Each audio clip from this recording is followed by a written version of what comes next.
इधर अयोध्या में ध्वजारोहण के साथ ही देश के कई बड़े मंदिरों में ध्वज बदले जाएंगे। राम मंदिर ट्रस्ट ने दावा किया कि ध्वजारोहण कार्यक्रम से कई प्रमुख मठ और मंदिर भी जुड़ चुके हैं और दावा किया गया कि जैसे ही अयोध्या में रामलला के मंदिर के शिखर पर ध्वज फहराया जाएगा, वैसे ही देश भर के कई मंदिरों में भी ध्वज बदले जाएंगे। तो सब लोग उस दिन अपने मंदिरों का ध्वज कई लोग बदलने वाले हैं। राम मंदिर ट्रस्ट के सदस्य ने बताया कि देश के कई मंदिरों से लगातार खबरें मिल रही हैं। देश भर के राम भक्त विवाह पंचमी के दिन ध्वज परिवर्तन का उत्सव मनाएंगे।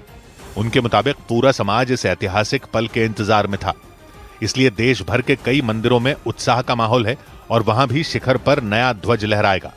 उधर अयोध्या में हजारों मेहमानों के स्वागत के लिए भव्य टेंट सिटी तैयार की गई।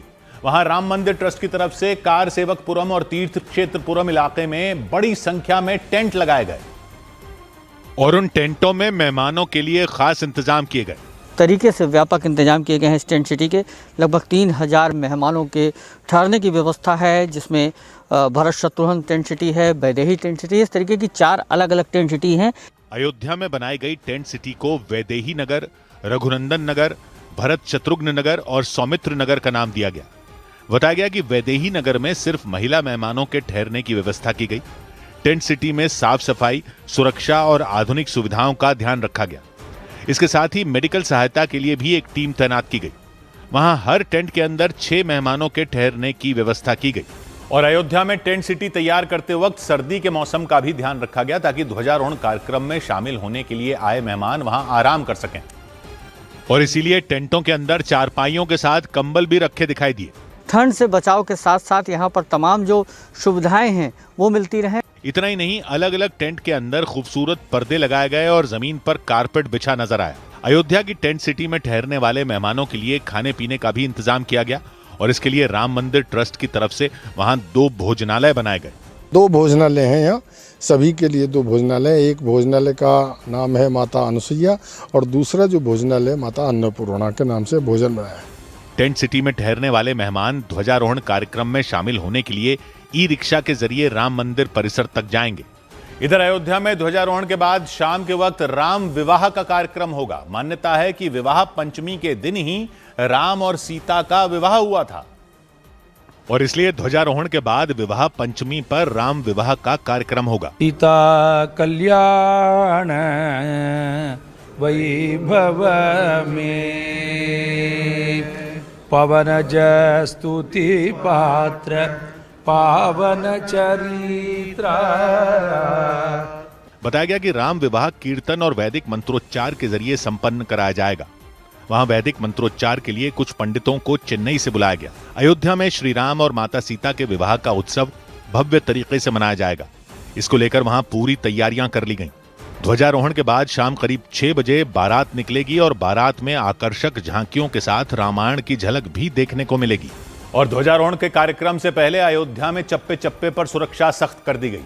प्रधानमंत्री नरेंद्र मोदी के कार्यक्रम और वीआईपी मूवमेंट को ध्यान में रखते हुए निगरानी बढ़ा दी गई और राम मंदिर तक जाने वाले हर रास्ते पर खास चेकिंग अभियान चलाया गया। जगह जगह पर पुलिस और सुरक्षा बल को तैनात किया गया ताकि किसी भी हाल में सुरक्षा में कोई चूक न हो। पूरे अयोध्या में इस वक्त हर चप्पे चप्पे पर तैनात है पैरामिलिट्री फोर्सेस के जवान, आरएएफ के जवान और साथ ही साथ उत्तर प्रदेश पुलिस के जवान। अयोध्या के राम पथ पर बैरिकेडिंग करके चेकिंग अभियान चलाया गया। इस दौरान पुलिसकर्मी उस रास्ते से गुजरने वालों का आधार कार्ड और पास चेक करते दिखे ताकि कोई भी संदिग्ध व्यक्ति राम मंदिर तक पहुंच न सके। और इतना ही नहीं, राम मंदिर के आसपास के इलाकों में घेराबंदी भी कर दी गई ताकि श्रद्धालुओं की भीड़ न लगे। इसके अलावा प्रधानमंत्री नरेंद्र मोदी की सुरक्षा के लिए प्रशासन अलर्ट मोड में नजर आया। लेकिन इससे पहले वहां पहुंचने वाले श्रद्धालुओं ने कड़ी सुरक्षा के बीच रामलला के दर्शन किए। इस दौरान पहली बार राम मंदिर आने वाले श्रद्धालुओं की खुशी का ठिकाना नहीं रहा। ये मंदिर देखकर मेरा दिल गदगद हो गया, बहुत पसंद है। राम मंदिर के पास लता मंगेशकर चौक को भी घेर दिया गया ताकि वहां बने सेल्फी पॉइंट पर श्रद्धालुओं की भीड़ न उमड़े। इस बीच अयोध्या के हनुमानगढ़ी मंदिर के पास भी सुरक्षा सख्त कर दी गई। वहां बैरिकेडिंग करके लोगों की तलाशी शुरू की गई ताकि किसी भी तरह के गलत मंसूबों को नाकाम किया जा सके। और श्री राम जन्मभूमि तीर्थ क्षेत्र ट्रस्ट के महासचिव चंपत राय के मुताबिक ध्वजारोहण कार्यक्रम में प्रधानमंत्री मोदी के साथ आरएसएस प्रमुख मोहन भागवत भी मौजूद रहेंगे। इसके अलावा ट्रस्ट की तरफ से करीब 7,000 लोगों को समारोह में आमंत्रित किया गया और समारोह में उन 100 दानदाताओं को भी निमंत्रण भेजा गया जिन्होंने राम मंदिर निर्माण में 2 करोड़ रुपए से ज्यादा का दान दिया था। मीडिया से बातचीत के दौरान चंपत राय ने बताया कि प्रधानमंत्री मोदी के अलावा आरएसएस प्रमुख मोहन भागवत, उत्तर प्रदेश की राज्यपाल आनंदीबेन पटेल और मुख्यमंत्री योगी आदित्यनाथ कार्यक्रम में शामिल होंगे। मोहन भागवत, देश के प्रधानमंत्री श्री नरेंद्र भाई मोदी, उत्तर प्रदेश की राज्यपाल महोदया और उत्तर प्रदेश के माननीय मुख्यमंत्री इस अवसर पर उपस्थित रहेंगे। ध्वजारोहण समारोह में ट्रस्ट के सभी न्यासी और अयोध्या के तमाम संत महात्मा भी मौजूद रहेंगे। इनके अलावा कार्यक्रम में शामिल होने के लिए श्री राम जन्मभूमि तीर्थ क्षेत्र ट्रस्ट की तरफ से करीब 7,000 लोगों को बुलाया गया। और इस सबके बीच अयोध्या लोकसभा सीट से समाजवादी पार्टी के सांसद अवधेश प्रसाद ने दावा किया कि उन्हें ध्वजारोहण कार्यक्रम का निमंत्रण नहीं दिया गया। इस पर उन्होंने नाराजगी भी जताई और आरोप लगाया कि बीजेपी के लोग राम के ठेकेदार बन गए। सांसद अवधेश प्रसाद के मुताबिक राम का दर्शन और राम के भव्य कार्यक्रम में शामिल होने का हक सभी को है, लेकिन सिर्फ चुनिंदा लोगों को ही कार्यक्रम में आमंत्रित किया गया। उन्होंने दावा किया कि ध्वजारोहण कार्यक्रम में शामिल होने के लिए अयोध्या का सांसद होने के बावजूद उन्हें नहीं बुलाया गया। कोई निमंत्रण नहीं मिला। वो मिलेगा तो मैं निश्चित तौर से जाऊंगा, सारा कारोबार छोड़कर नंगे पैर जाऊंगा। हालांकि उन्होंने प्रधानमंत्री मोदी के अयोध्या आने और उनके ध्वजारोहण कार्यक्रम में शामिल होने पर खुशी जताई। और सांसद अवधेश प्रसाद के बाद समाजवादी पार्टी के ही नेता रविदास मेहरोत्रा ने राम मंदिर ध्वज का अनावरण प्रधानमंत्री से करवाने पर आपत्ति जता दी और आरोप लगाया कि राजनीतिक लाभ लेने के लिए प्रधानमंत्री मोदी के हाथों राम मंदिर पर ध्वज फहराने का कार्यक्रम रखा गया।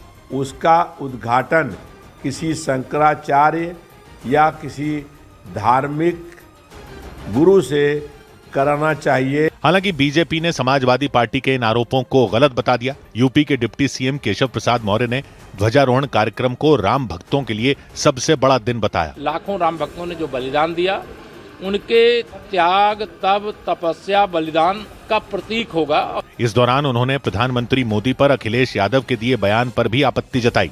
और ध्वजारोहण कार्यक्रम पर न्यूज 18 की टीम से बातचीत करने के दौरान हनुमानगढ़ी के महंत राजू दास भावुक हो गए। उनकी आंखों से तो आंसू ही छलक उठे। इस दौरान उन्होंने बिना नाम लिए अखिलेश यादव और राहुल गांधी पर निशाना साधा और उनकी तुलना काल नेमी राक्षस से कर दी। ध्वजारोहण कार्यक्रम को लेकर न्यूज 18 की टीम ने महंत राजू दास से बातचीत की। इस दौरान वो उन राम भक्तों को याद कर रो पड़े जिनकी जान राम मंदिर आंदोलन में चली गई थी। उन्होंने बिना नाम लिए अखिलेश यादव और राहुल गांधी पर निशाना साधा। वो भगवा ध्वज जब राम मंदिर पर लहरेगा तब उनकी आत्मा को शांति मिलेगी। जिन्होंने, आपने देखा होगा, जब निहत्थे राम भक्तों की सीना गोली से काल नेमी ने छलनी किया था। हनुमानगढ़ी के महंत राजू दास के मुताबिक करीब 500 साल बाद राम मंदिर बनने का सपना पूरा हुआ, जो न सिर्फ अयोध्या के लोगों का बल्कि प्रधानमंत्री मोदी का भी सबसे बड़ा सपना था। इधर ध्वजारोहण कार्यक्रम देखने के लिए 2 लड़के करीब 200 किलोमीटर स्केटिंग करते हुए अयोध्या पहुंचे। वो यूपी के सीतापुर के रहने वाले बताया गया और वो रामलला के दर्शन करने के लिए स्केटिंग करते हुए आए, जिसे देख लोग हैरान रह गए क्योंकि स्कूल में पढ़ने वाले दोनों लड़के स्केटिंग करते हुए रामनगरी अयोध्या पहुंच गए। न्यूज 18 से बातचीत के दौरान उन्होंने बताया कि वो उत्तर प्रदेश के सीतापुर से स्केटिंग करके वहां पहुंचे ताकि ध्वजारोहण कार्यक्रम में शामिल हो सके। 200 किलोमीटर कैसे चल लिए? क्यों आना था अयोध्या? अयोध्या राम मंदिर के दर्शन करने के लिए आए हैं। और उनके मुताबिक उनके घर वालों ने हाईवे पर स्केटिंग करने से उन्हें रोका, लेकिन अयोध्या जाने की बात पर उन्हें इजाजत मिल गई।